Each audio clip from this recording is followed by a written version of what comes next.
Oh. Hi, hello to everybody.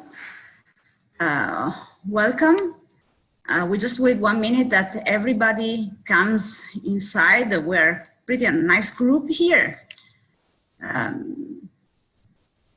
Let me just introduce myself, since some of you I know personally, some I don't. My name is Mariavittoria Grassi, and I'm one of the owners of Grassi Pietre, together with my brother Francesco and my sister Raffaella. So we are basically a family business. I am an engineer, and I've worked all my professional life in Vicenza Stone quarries and in the production of stone and marble.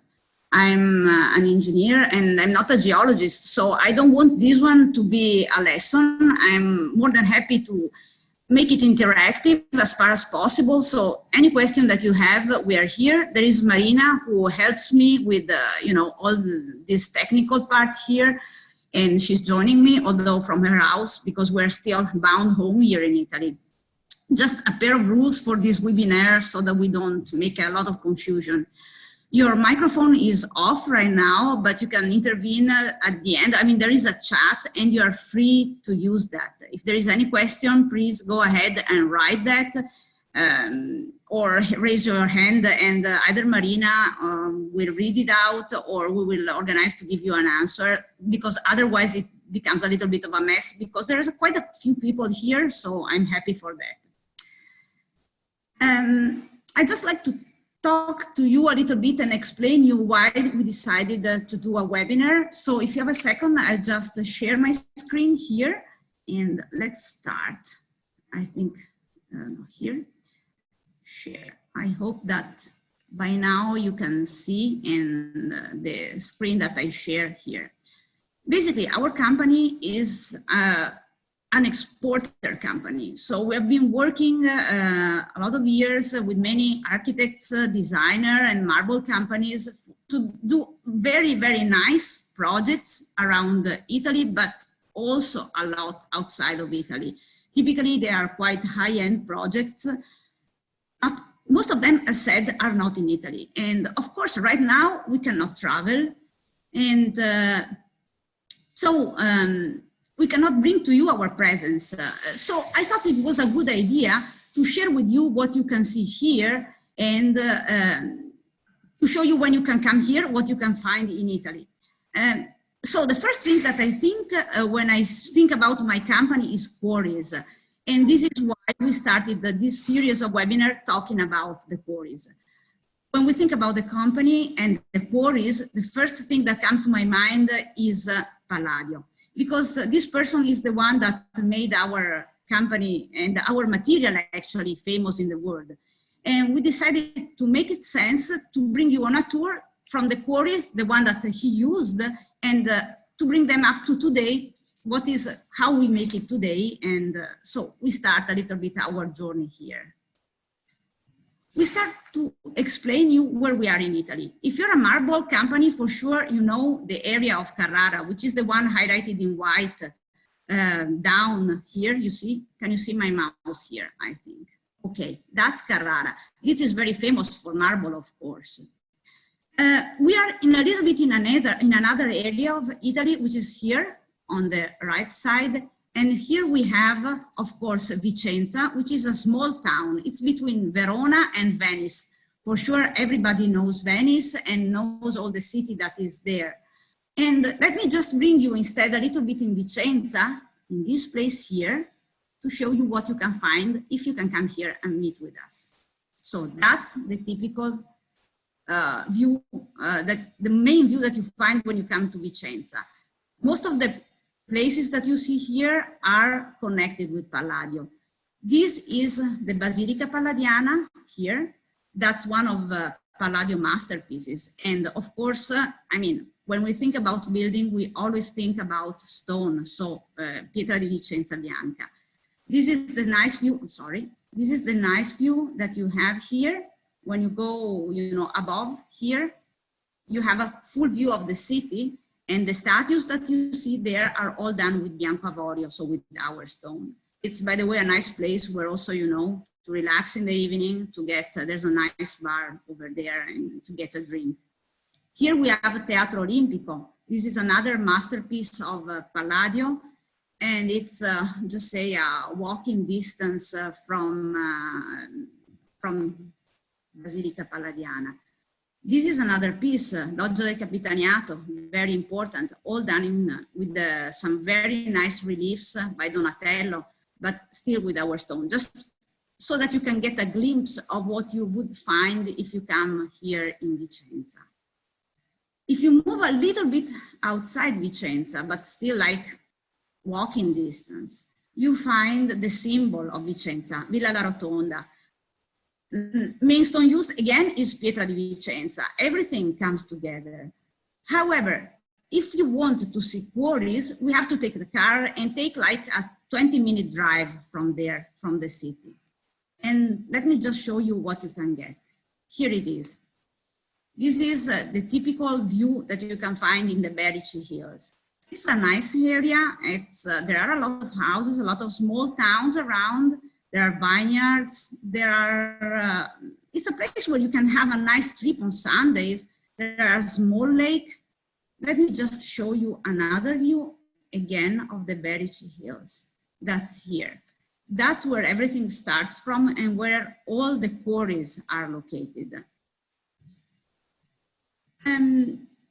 Basically, there's the geology of the Berici Hills. They represent small mountains. They have a maximum height of 445 meters. There are uplands and valleys. All these are names of the various valleys that you can find there.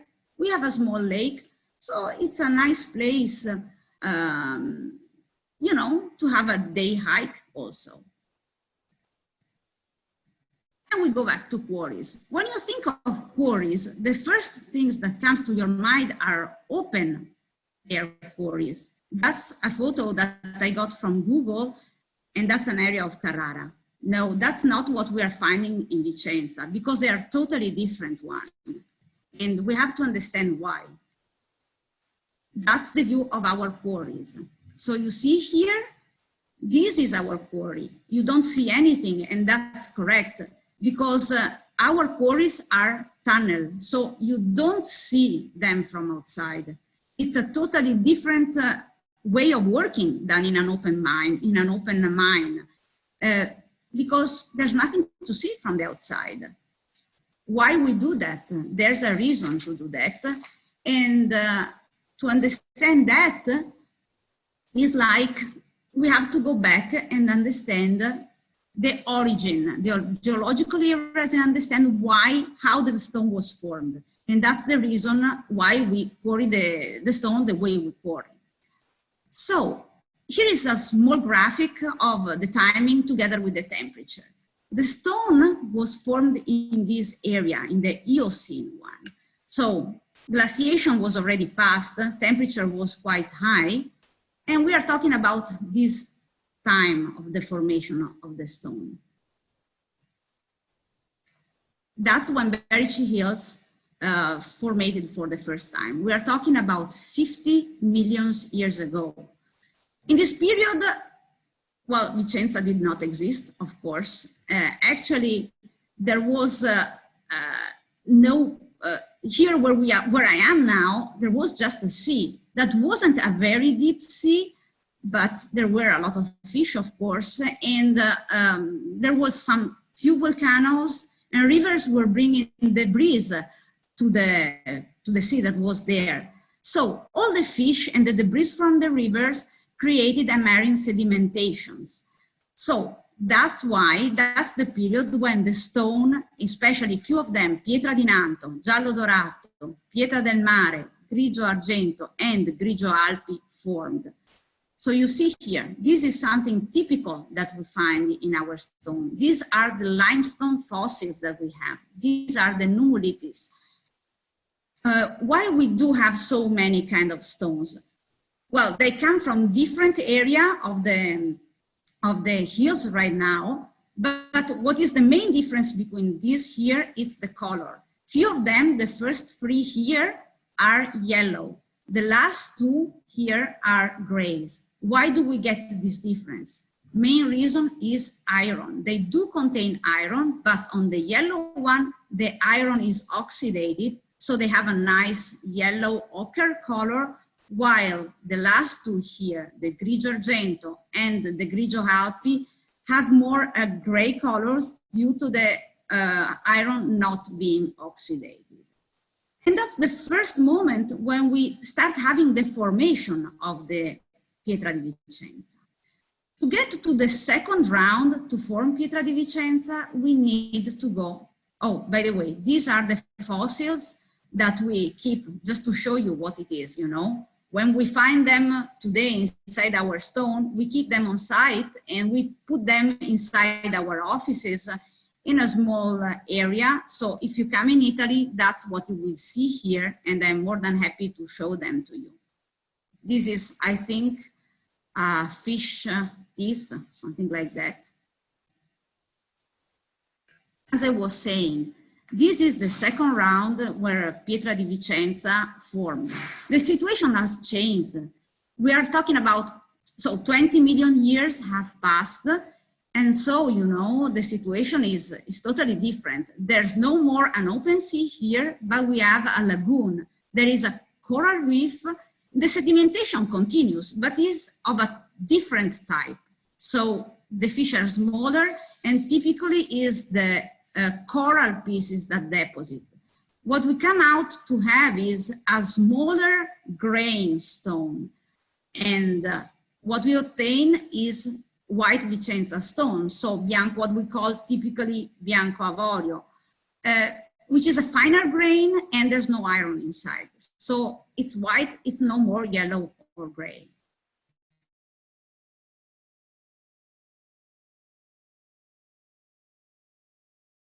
So 6 million years ago, so time has passed and has passed a lot. We get here a stratigraphic selection, and is the moment after, so 6 million years ago, when the BERICI hills came out and emerged. So this is the stratigraphic section that show you exactly what happens. The stone from under the sea moved up, but it remained straight here. And that explains exactly why we go inside and we follow here a line of the stone, and we don't throw all the material out in this area. And that tells us exactly why we don't have to take out all the part of the earth here, but we just work on a mine quarry. We were talking before here exactly what is a coral, barrier emerged.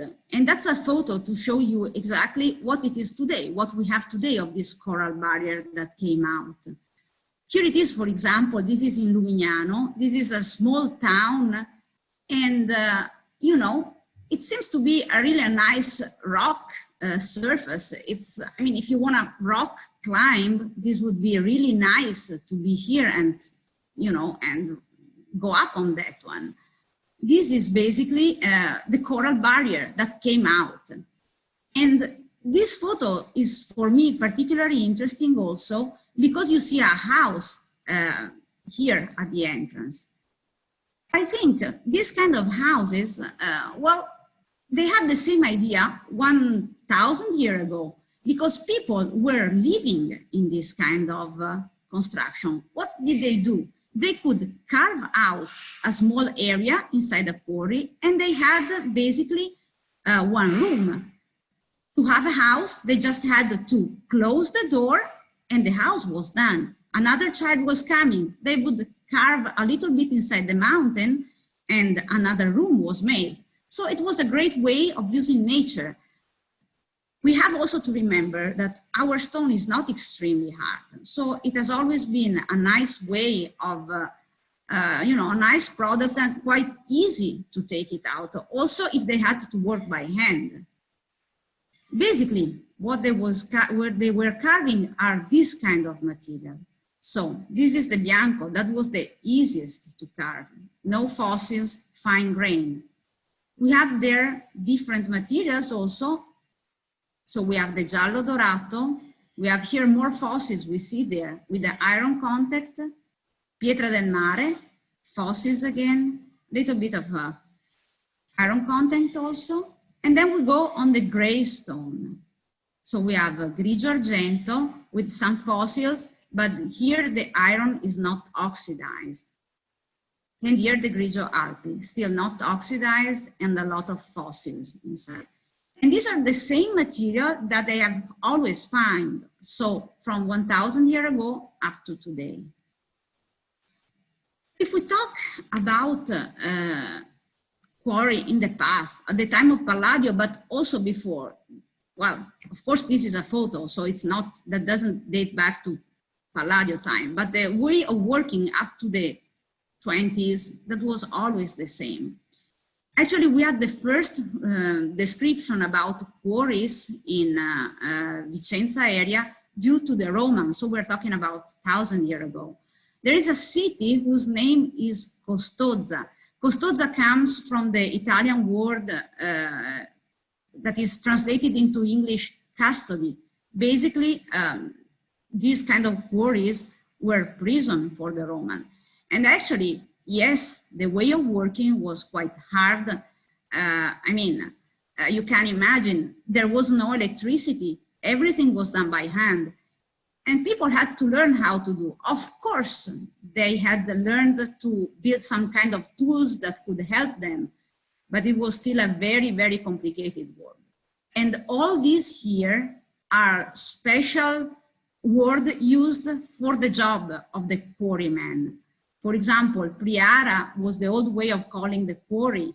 This is the name for the entrance of the quarry. The picchetto was a kind of special tool to take out and to dig in the mountain. The tirada was the first block.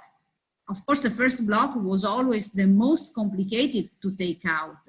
The canfin were the light, because if you go inside a quarry, in a tunnel quarry, you need light. You don't have the light that comes inside.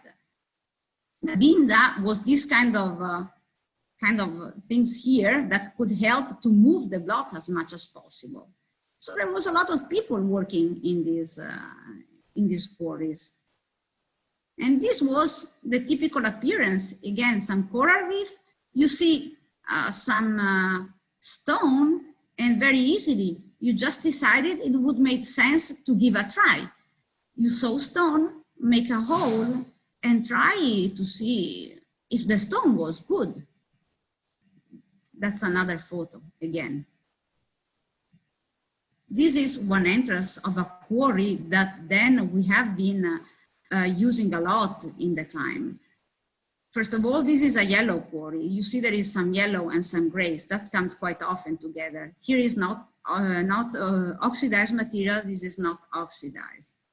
And you see here, this is the sign with the old way of quarrying. That's the hand working, and that's what you get. That's really a nice surface, and actually quite often people see that and they said, I want a big cladding with this kind of surface. That's, it's doable. Of course, it's not so easy to do that today. Not at the standard prices by machines. And here is also nice because you see here, these small holes here, there is the place where the scaffolding was put. Why did they need the scaffolding? This is like 6 meters high. Of course, to reach here, people need beams to arrive here. And then they were just basically, they laid on this scaffolding, and with the kind of utensils, they were taking out by hand each single block. You see here, all these small signs here. These are all handmade. Of course, blocks, they were much smaller than what we are accustomed to work today. And that was, these are all constrained. They were obliged to work with this small dimension. They could not do more than what they did. And this was basically a photos of, an old quarry. This is basically a photo of an old quarries. So you see tunnels, you see very irregular shapes. It's like being in a labyrinth. Which kind of stone did they take out? the one that wasn't broken, everything that came out was good. Sometimes people ask me, what do you think is the typical, dimension of tiles that people used in the past? Well, for sure, free length, whatever came out was good. I mean, it was out of the quarry, it was good material. They left there also the material that was too hard to quarry because it didn't make sense for them. I mean, they had to survive anyway. The tunnels were very regular. Their pillars, as you see, were strangely made. I don't think there was any technical person checking for safety to make sure if the quarry was stable or not. The one thing that we have noticed is a lot of people signed the quarries. You see here, this is like a date, 1929, and that was people who signed when they were passing, and that they were working there in that area, just to remember for the future. Once the material was out, the job was not finished. I mean, you had quarried it, but you still had to start working it. And we still had very big pieces of material that had to be brought to the company who then would use them. How would you do that? Remember, no electricity, no truck, oxen wagon, that was the way they used. Typically, they would bring blocks from 4 to 16 oxen. And this was another way of moving the blocks. There was a kind of machine here to help lift the blocks. They would have been charged inside this wagon and then brought away. These were small machines that they used, really not easy to do. And remember, these were the oxen, but not every quarry owners had its own oxen, also because they didn't need them every single day. It took forever to take out a block. Sometimes we forget that, today for us it's quite easy to go there and cut a block. At the time, it took really, they were talking about like 1 week to take out a block. So they just needed them very, very rarely. So they went to the agriculture people and they asked if they could, lend these oxen to them. So that's why they typically use them on Saturday or, during the winter when they were otherwise, with no use to agriculture people. And just to show you, this is a sign. They were heavy blocks. And today, sometimes we forget when we talk about stone, we talk about heavy pieces. That's something nice that I found out while researching for this. In Vicenza, they had nice stone, but they didn't have the market for that. Or at least, there was no Google, there was no internet at the time. And Vicenza was a nice city, but that wasn't so well known. So that's why in 1884, they made a monography on Vicenza Stone and they put it in Turin. Why Turin? Turin was a bigger city. For some years, Turin has been the capital of Italy also. And for sure, like today, I mean, in bigger city, they needed more material than in smaller cities. So that was a kind of, the first marketing tool that I've been able to put my hand on. Basically, this is a book where they wrote about the quantities that the quarries can produce, what kind of material and what's the characteristic, and more or less the price and the availability of this material. This is 1884 as a year. And it's a nice piece of art that we have found. Another one, but a little bit later, it's 1926. This is a famous geologist, and he again writes about all the quarries that are in Vicenza. And what we can find out here, Pietra tenera is the way that he calls the Vicenza Stone. And he says there are 50 quarries and 334 employees for that. Well, I think today there are like 10 quarries of Vicenza Stone at the most. And for sure, there are not 334 people involved in that.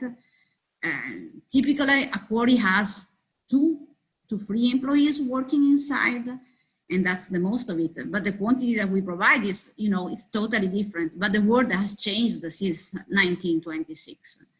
But it's still nice to see that they, you know, made a kind of marketing of their production in this time. And anyway, the result of the marketing was quite good. These are some projects where we have put our hand on and we could find some kind of, you know, if not direct relationship. This is the Justice Palace in Trieste that was supplied in 1930. My father always told me that he remembers his father was going to discuss about the material cladding here with the people in Trieste. He was going with his, he has a kind of small car, no idea what kind of cars there, and it was, you know, it was like a journey at the time, and it's like a few hours by car today. It's very close by. I think it's still there, the cladding. This is another project, again, in the 30s. Of course, this is a new construction because the first one was destroyed. But again, the first project, that is Pfalzbau in Ludwigshafen, dates back to the 30s. I have no historical photos of that, but I was said that was also cladded with Vicenza stone. Here, I wasn't able to track down exactly how the material was formed and was supplied here. But you know, they were good because they were also able to send the material also to the United States. We are talking about 1929, so Great Depression is undergoing. And well, somebody in the United States, in Pennsylvania exactly, was able to get this material. That was for a very nice project, a garden, that's Longwood Garden, that's of the DuPont family. And we were very proud 2 years ago to supply them all the material to renovate that, because of course, after like 100 years, they needed some renovation pieces here for the fountains especially. All this is Vicenza stone. Most of it dates back, so like 1 century. And that's another photo. We were quite happy at the end that, you know, we could match fast perfectly the stone after 100 years. They were very, very happy. Again, these are fountains. Some of them have been recarved 2 years ago. Some of them are original, so 1929. Where did they do this kind of project? These were the small workshop where the people produce all these kind of elements. So I think we still have here this kind of, would say, monoblade. As you see, it's totally hand-driven, hand power. Typically, they had 2 people using that, one old and one a little bit younger, so the one is tougher than the other one. And they could just produce 1 slab at a time, typically thick material. These are other tools that they were using. This is up to the 30s is what they have done. You see, many scalpel, compass, all machines, all instruments that they used, and just ability. And they should have been very, very good at doing their job. What happens after the 30s is a major change, both in the quarries and in the production in the stone field. And it's electricity. Electricity arrives in the quarries and the first machine start being produced. This is pieces that were found in our quarries. Most of them right now, we have moved to a museum. And these are the first try because of course, that was a new request from the industry. Some of these ones were correctly made and they were then developed. Some of these ones were instead totally wrong. So they just, you know, stopped to develop this kind of machines, but we still have them. And it's a major change because for the first time, there is a power that it's not just manpower, and they start producing more material, some more machines here. Today, as you can imagine, the situation is totally different. This is the quarry that we as a company have. all these blue highlighted are different quarries that are authorized. Of course, you know, but of course we do have electricity, and that's how we treat a quarry today. So basically, first of all, you cannot open a quarry wherever you want. You have to go through a authorization process. First of all, you have to own the land, so you have to buy it. And then you go to various government agencies and ask for permission. There are at least three. One is region, one is municipality, and one is environmental protection. When you go there, you of course have to make a plan of the idea on how you want the quarry to be organized. And that's the typical section of one of our quarries. So you see here, there is a kind of chessboard. The dark here are the pillars. Why the pillars? Because of course, I mean, you have to guarantee stability inside.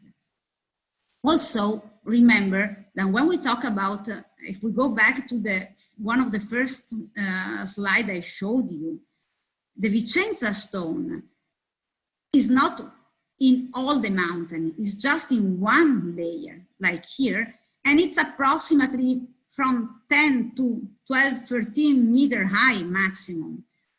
You have to make sure that this doesn't fall down. So the first point is you have to leave it here at least 3 meters of stone to make sure it doesn't fall.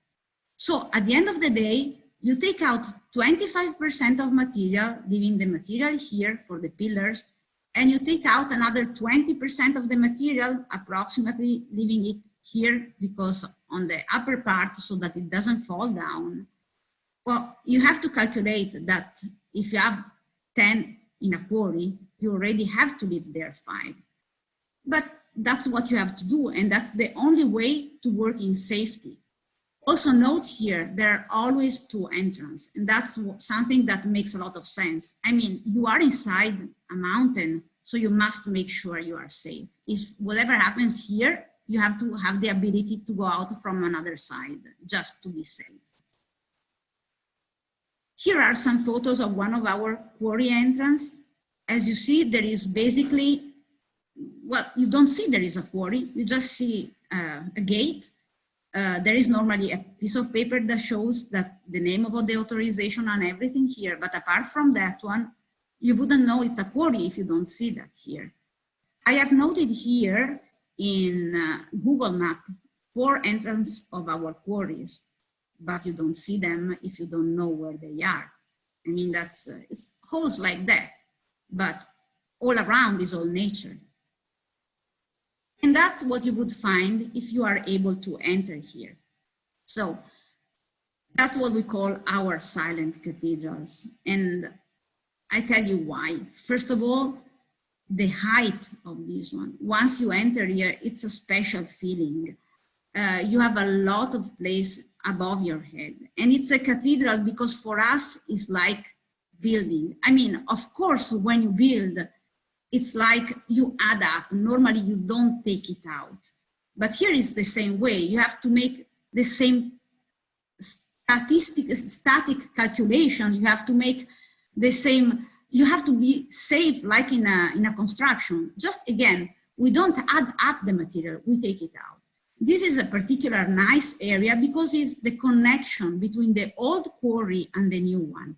Here you see, this is a ventilation system that brings inside air in the deeper part of the quarry. This is again an old pillars. You see, it's not very straight, and that was made many, many years ago. Again, here, all this upper part here is all hand chiseled.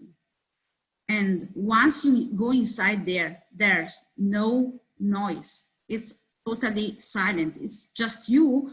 When you make on the machines, you see a lot of, you hear noise. Apart from that one, it's silence. It's a special feeling. I mean, I really encourage you, once everything is finished, to come here and see what it is.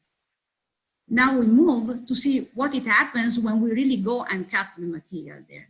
These are our machines that we use every day to cut the stone. These are quite nice machines because they are mostly automatic. So they have a kind of a joystick So the operator can stay very far from the stone area. Whatever happens here, should a piece of stone fall down, he's far apart, so he's safe. The machine can break down, he's not having any kind of problem. The way we take out the stone is anyway quicker than in the past, but the idea is all the same. You see this big saw here is like, you know, cutting bread. You basically take this one and make some kind of chessboard on the wall. You cut so the blocks, these will be blocks at the end, on 4 sides. Basically, you still have to take it out from the wall. How we do that, like the Roman, we insert here in the space between the blocks some piece of iron, and we push them inside till when the first blocks breaks. Once the block here breaks out due to flexion, because that's you know, the first block that we have to break, then we are able to move it out, go inside with another machine and cut all the other blocks straight with the gangs, with a saw like that. So the other blocks are much more regular than the first one. Once we're done the cutting in the wall, we still have material in the floor to cut out. And that's another kind of machines that we use to make and to cut the things on the floor of the quarry. You see here, it's an easier machine, but the idea is all the same. We still have a blade and we cut all the blocks here around. Here we get normally bigger blocks and more regular. That's the surface, you know, of just say a modern worked quarry. Everything is more, just say, regular. There's ventilation, of course, there's power supply, there's light. It's a nice place. The only thing that we normally don't bring inside is phone lines. So, you know, nobody can call you inside. I think it's a nice place where to be here also. The water, we try to, if there is some water that comes in the quarry, we try to bring it out because of course it's better to work on a dry ambience than in a wet one.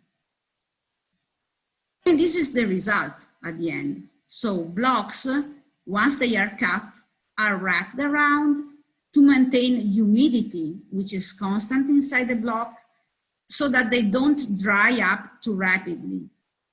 If the blocks dries up too rapid, the result would be a change in the color of the block, and that's not really always perfect.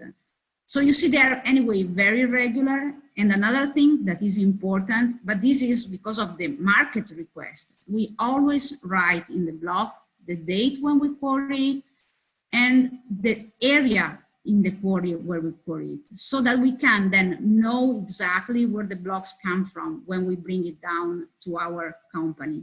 Basically, we can remake the quarry in our company to assure then the quality control on the material and make sure that we use blocks in the same area. For a project, we use all blocks of the same area of the quarry. That's how we move the block, much easier than once. And here it is how we load the blocks on a truck. As you can see, blocks are big. Typically on a truck, we put either one very big block or one big block and one a little bit smaller. And here we go to what happens when the quarry runs out, because of course they are big, but they won't last forever. At the end of the day, when you have finished the quarry, what it remains, it's a very, very nice space. And we have been trying to think how to reuse this kind of spaces that sooner or later we will have. This is not our quarries, but this is a very old quarry that is, the property of this area is of the Italian army. They have been using it for storage places. Many years ago, they still have some tunnels and they have a lot of, you know, really storage, like a warehouse were used.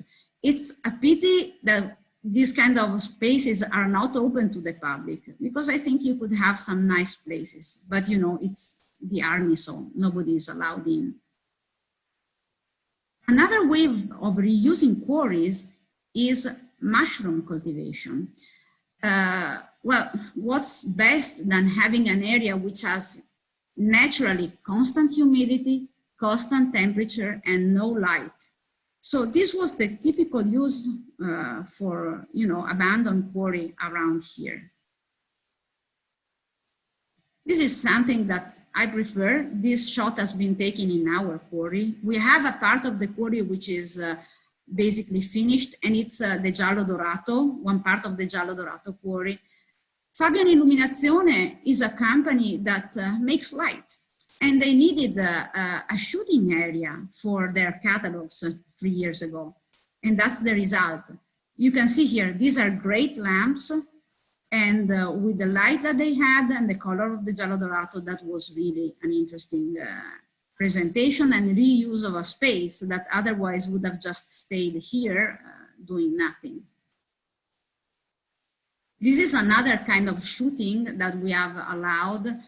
This is one of our supplier also. This person is Dyke. They have a company that sells safety clothing. And well, that was nice, you know, what's best area than an active quarry than to make some shooting for safety clothing. Oh, this is another way that we have used it in the past, concert and events. I still remember being many years ago to a concert inside one of our quarries. I don't know if you are familiar with the name of Morricone. He wrote basically song for quite a big event they made a few years ago, and there were like 4 choir chanting and singing inside that quarry. I was very young at the time, but still I remember it was a very special way of feeling. Speleology venture, because some of our quarries have this kind of small holes that go very, very, very deep in the mountain. Of course, once the quarry will be closed, these could become really, you know, speleology trips.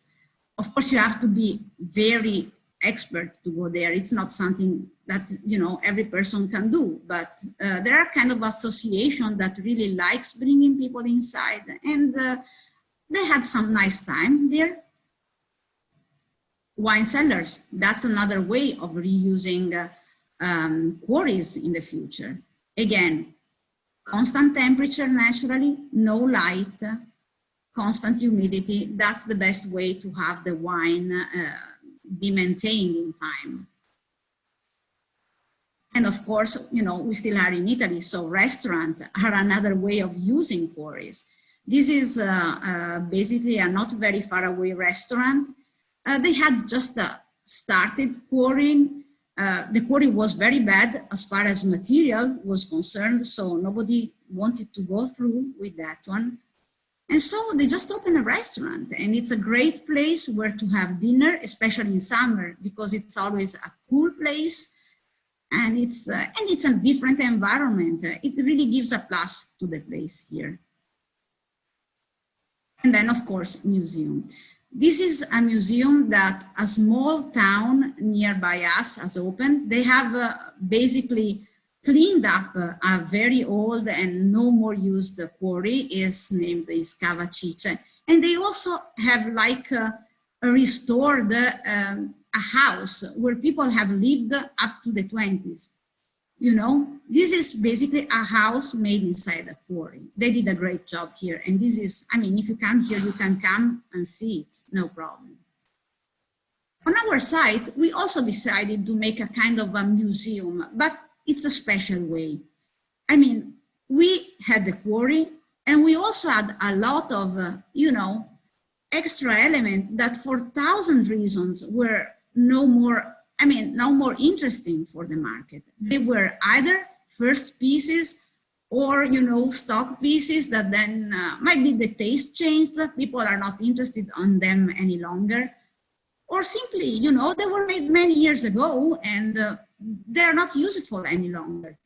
So we called an architect, Silvia Sandini, and she decided to organize all these kind of pieces inside, like a path inside one of our quarries. And that's the result.